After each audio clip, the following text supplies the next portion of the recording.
We're going to go to Ron Paul, Fed taking the unprecedented step of promising to keep interest rates near zero for at least 2 more years. Joining us now, a man who hasn't been afraid to criticize the central bank, Congressman Ron Paul. He's a Republican from Texas, also a presidential candidate. Were you watching yesterday, Congressman, as the statement was coming out? And what do? Do you sort of, as you hear each additional statement, what was your reaction? Well, more of the same. I wasn't surprised. That's the only thing that the Fed knows how to do, and that's the only thing Bernanke ever believed in. For him to have done something differently would have been a real surprise to me.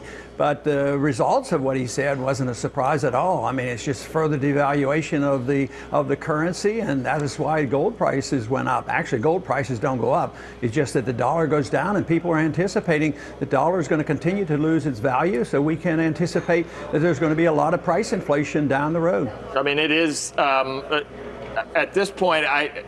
Is it parabolic yet in gold in your view? I know you're not obviously you're not a gold investor, but when it moves $60 day in and day out, and everything seems to be going in its favor, I mean, do you think that it can go to $2,000–$3,000?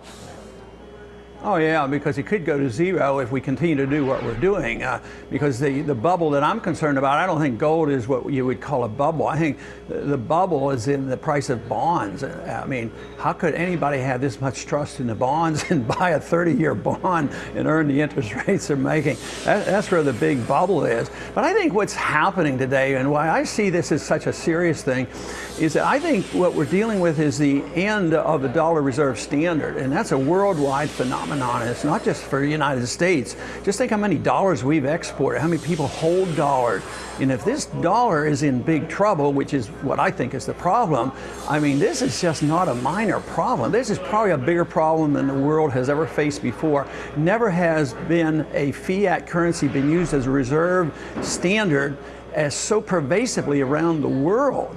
And there's not many other places to go, even though they're still, going to treasury bills, but eventually they're going to give up. I mean, just look at what's happening to the Swiss franc. There aren't enough Swiss francs for everybody to buy Swiss francs. So there's not much left other than commodities, and real value. So actually, I think that's what's going to happen, but it's going to reflect the devaluation of the dollar. I was really impressed in 1971 when the dollar relationship to gold went up $3 an ounce, and I was really impressed and motivated me to get very much involved in politics.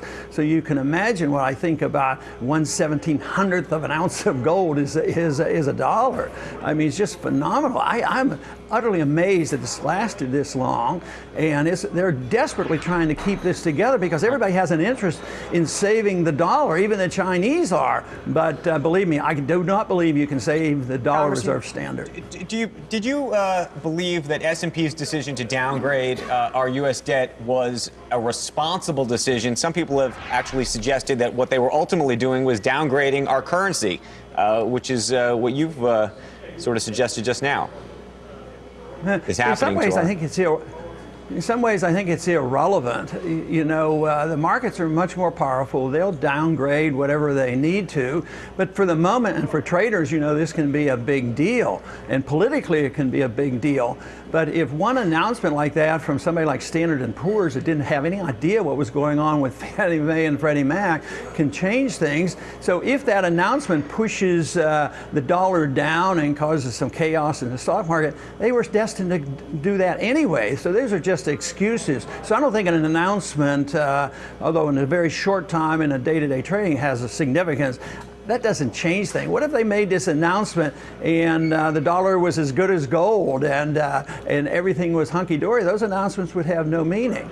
So I think they're just sort of trying to catch up with the market. I mean, I cannot believe people would have high rating for any of this paper money and paper bonds long term when it earns no interest. It's so distorted, and then they decide that all we have to do is set up a committee of 12, and we're going to come up with so-called cuts, which aren't cuts. There are no cuts that anybody's proposing, so no wonder why people are negative. But what I worry about the most is the consequence of currency destruction is violence. And boy, every day there's more and more violence, whether it's in London, demonstrations in Israel, all around the world, revolutions going on. And this is all related to sometimes prices of food going up. And this is all related to this fictitious notion about what money is and what it should be. Yeah, I remember when you asked Chairman Bernanke about whether gold was money, did you find the answer not satisfying? Well, it was sort of a silly answer. I mean, he can't repeal 3,000 or 4,000 years of history. Money has to come out of the marketplace, as von Mises taught. He says you can't create money out of thin air. Now, when you do, the only reason the dollar has existed by being created out of thin air because it originated in the marketplace. It was a silver standard. It was 370 grains of silver. That's what the definition of a dollar still is. So you can't do this. So for him to say he can repeal it by saying, "No, gold is just a regular asset, and we hang on to it just because of tradition." But the markets are saying, "Look, when times get tough, they go to the gold." And that's not my theory, and that's not a recent theory. That's been around for a long, long time, and they're not going to be able to repeal it. All right, Congressman, we appreciate your time this morning. We hope to see you again soon, and you're like in the top 3 on most of these polls, so I don't know I don't know how you get to the top, but probably doesn't hurt coming on the show. Anyway, good to see you. Thanks a lot. Okay.